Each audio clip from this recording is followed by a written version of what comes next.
Hey everybody, I am so excited. Concord 9th released their new inks and their matching cardstocks, and I finally got them and I got to play with them, and I wanted to show them all to you live today. So there's 22 different colors plus black and white, and there are so many colors that go together. The colors are vibrant, they're great, they're beautiful. I actually love the stamp pads, and I'll explain to you those in just a second. There are full-size ink pads, mini ink pads, re-inkers, and there are also matching cardstocks. And the cardstocks and the ink match perfectly, which I don't know about you, but that's what I absolutely love. You can buy the labels, or if you buy the kit, you can get all of the labels, which I love. Typically, I swatch my own labels, and I do a little piece of cardstock. I cut out a label with my brother label maker, which I use for everything. But with these Concord 9th labels, I do not have to do that. So let me show you how I put them on. And I'm not, I'm a done is better than perfect kind of girl. But I hold it up on the end and kind of get a rough idea with my right finger how far it's going to go. And I just stick it on down. It does not have to be perfect. It's all on there and looks great. So let me just show you what I do again. I'm counting how many there are. Put my left finger down. Got to hold it though. Sorry about the silence. I was watching myself. Anyhow, so the labels are great. You don't have to make them. You just have to stick them on. Now, I have an ink swatch download that you can get for free, and I will link it below. And I have updated it for the Concord 9th ink, so they're all in there as well. You want to print these on the paper that you normally use to stamp. So this is Nina 110-pound cardstock. The directions tell you how to cut it. So I am now going to just for the sake of the video, I'm not going to cut them all off, but I'm going to cut the 2 inches off the bottom, and then I'm going to cut them into 2-inch squares. And I was having a major senior moment, as you can see right here. Should I start at the 4-inch, the 2-inch? And I decided to go for the 6-inch because then they just slide right off the right. So don't do what I do. And when the cardstock is pushed up against the top, I like to take my trimmer and go from bottom to top. That way it's pushing up against that top guide. So I've been using the Simon Says Stamp Swatches stamp for years, and it's what I typically do for my stamping, and I'm using my Misty. But I want to show you the difference in the ink pads. Normally you get a felt pad. That's the red one on the right, and it's like felt. It's kind of hard. Takes a little bit to kind of push down on it. Well, the Concord 9th inks are foam, and foam is my preferred method of stamping. And the reason I like it is because it doesn't take much to get an impression. What I find with the felt ink pads is that you've got to, can just keep stamping till you get enough ink on your stamp. And then you have to wait for the ink to absorb into the paper. And sometimes you have to double stamp, which is great with the Misty. I love the stamping tool, but if you don't want the darker color, you can see where it's kind of not completely covered there because it's almost like air pockets or something. I'm not really sure. So when I'm doing my swatching, typically I start from light to dark, but I also want to use my Ultra Clean on everything so I don't transfer that ink onto the next color since it is a swatch. So I'm now using the Peacock Concord 9th ink, and I'm testing it out with some scrap paper. I don't want to ruin my swatches. I missed the little corner there. And it came out absolutely beautiful. Coverage is great. Color is great. Again, my favorite way of stamping is with the foam stamp pads. And there are a few other companies that have them, and I pretty much have almost their whole collection as well.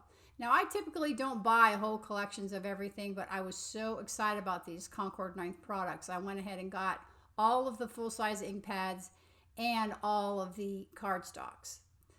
and I'll explain the cardstocks in a minute. And again, I'm going to be using that Ultra Clean on that stamp to get it clean in between. But if you start from light yellow and move your way to orange, it's not like you're going to transfer that much. But if you're going blue to pink, well, you're definitely going to transfer color. So I'm showing you here that you really don't need to stamp like you do a felt pad. Just a couple of stamps and you've got yourself an amazing covered image with bright, crisp colors. I use microfiber cloths for everything. I get really tired of paper towels and I just do a lot of wash. So let me just do one more here for you. And if you notice, my bar magnet is always in the way. And that is just an amazingly beautiful color. Oh my gosh, I got so excited. So here is all the cardstocks, the same 22 cardstocks plus black and white, all ready for you. And now I do swatch all of my cardstocks. Now let me point out to you that this is an 80-pound cardstock, and typically I buy 110-pound or a little bit less, maybe 100. But I love the way these cut, and I don't typically make my card bases out of colored cardstock. I typically use white, but if you do want to make your card base out of a 80-pound cardstock, I will give you a little trick. And here's the cardstock's looking blue in the camera. It really is not. The color representation of the ink and the cardstock are just spot on. They match perfectly. And all of those yummy colors, I just got so excited. So this is how I swatch my cardstocks. I have an old die, just take any die with a hole in it that I've been using from paper tray ink for years. And I cut a strip and I cut a piece of cardstock and I take my label maker and I label what it is. And that way, rather than going to my wall when I'm trying to find matching cardstock, I grab these rings and bring them to the table. So I went ahead and swatched all of my ink pads, and there they all are, all right there in their glorious and beautiful, most amazing color. And I thought I'd show you how the cardstocks work, and we're going to make a card together. So Honeybee came out with these amazing cover dies. Oh my gosh, they layer together. So I'm taking the Fluttering Hearts, the more open die, and I'm taping it on to the red cardstock from Concord 9th, putting it through my Gemini Junior, which I love, and I'm going to pull it out, and look at that. You can't really see, and I have this Sizzix brush that I use all the time, and I just rub it over the cardstock, and then look at all those amazing hearts that you have for shaker cards. Oh my gosh, that is just so cool. And they just popped right out. All of the little elements just popped right out. Unlike a 110-pound cardstock, sometimes it's a little more difficult. This is the companion to that die. This does not cut, it just pierces it, and you layer the cut hearts on top of the pierced hearts. And I don't know if you could see this. Yeah, I think you can see it a little bit in the light, those beautiful piercings of those hearts. And if you layer them on top of each other, they're great. So I thought I'd show you what it looks like with a white cardstock. This is a Nina 110-pound, and I did not take the cardstock out of my cover plate. I'm just running that roller across the top. And again, all those hearts for shaker cards. So fun. Just the ones in the corner, a couple of them did not come out, so I use what I call my pokey tool. I have no idea. I think I got it from Stampin' Up. It is my favorite. And let me show you how you layer them on top. Can you see the pierced hearts there? Is that just cool or what? Is it beautiful? And if you layer white on white, it's beautiful. And I'm going to show you the red on red. That is just amazing as well. So I do love these cover plates, but I also love the way they cut. So let me show you the trick on taking a piece of cardstock. If you're not sure it's thick enough or heavy enough, plus you really want a place to write your sentiment anyhow on white, not red. So take a heavier piece of white cardstock, like maybe an 80-pound, cut it down to 4 by 5 1/4, a little bit smaller than your 4 1/4 by 5 1/2 card base. And now you have a very sturdy back, and then by the time you add your embellishments on the front, it'll look really good. So I got this free stamp set from Altenew. This is the second time they've sent me a stamp set. And I love it because it's personalized. And so I'm taking my Simon Says stamp grid transparency and laying out on my card, where do I think I want this stamp to go? I know I want to kind of do an all over stamping. I'm going to condition my stamp, meaning that I'm going to rub my hand or a cloth on top of it so that actually the ink actually adheres to it, because when stamp sets are new, they're a little slick. And I'm using this beautiful ink from Concord 9th, and I will tell you what it is below. And stamping it in stamping it on one side, turning it over, and I'm going to stamp it on the other side. And I'm going to put my grid transparency there just to make sure that I'm not going to get ink on it. Well, I guess I do that in a minute.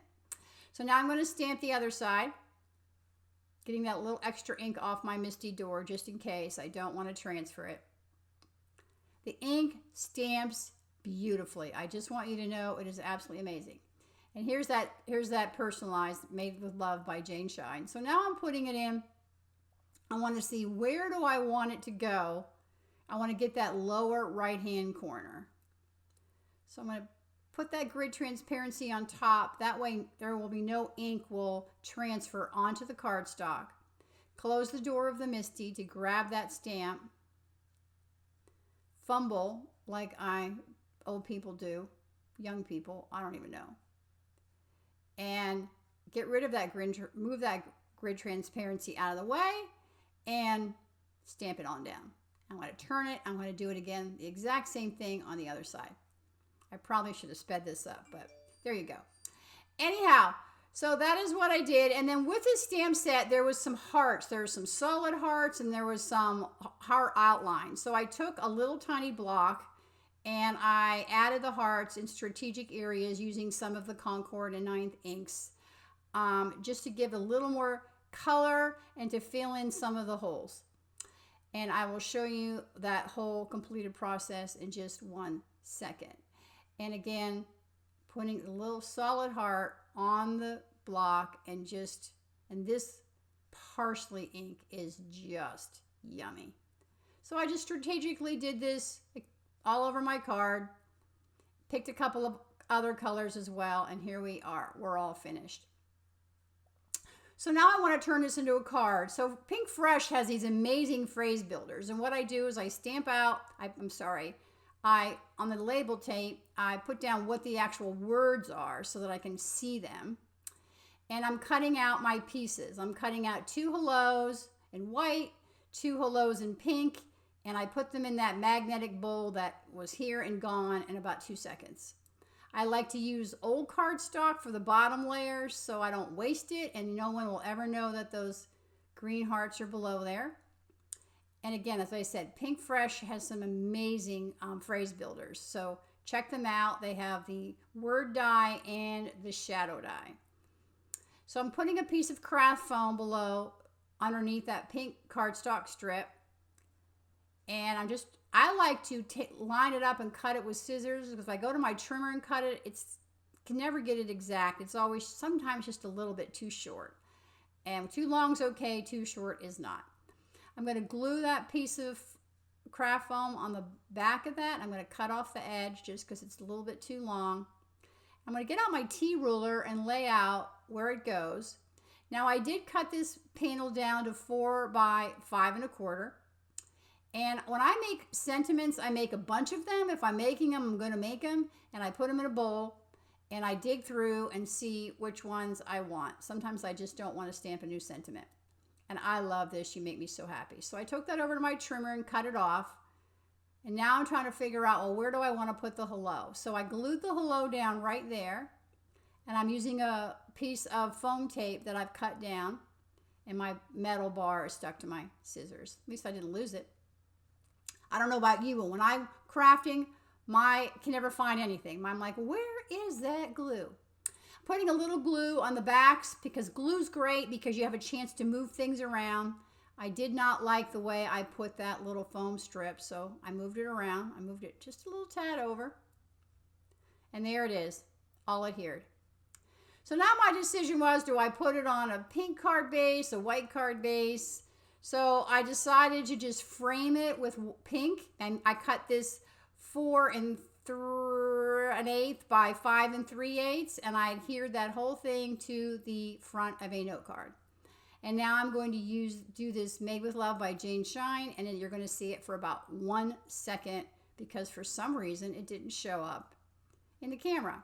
Conditioning the stamp with my thumb, taking the green color, the evergreen, and I'm stamping that because that is what I used on some of the hearts inside the card. And there's your 1 second. Made with Love by Jane Shine. So I love this card. I think it came out so cute. I love my ink swatches, and later on I did all of my paper and they came out amazing too. Thanks so much for stopping by. I really appreciate it. And go on and get yourself some Concord 9th inks. I think you will love them.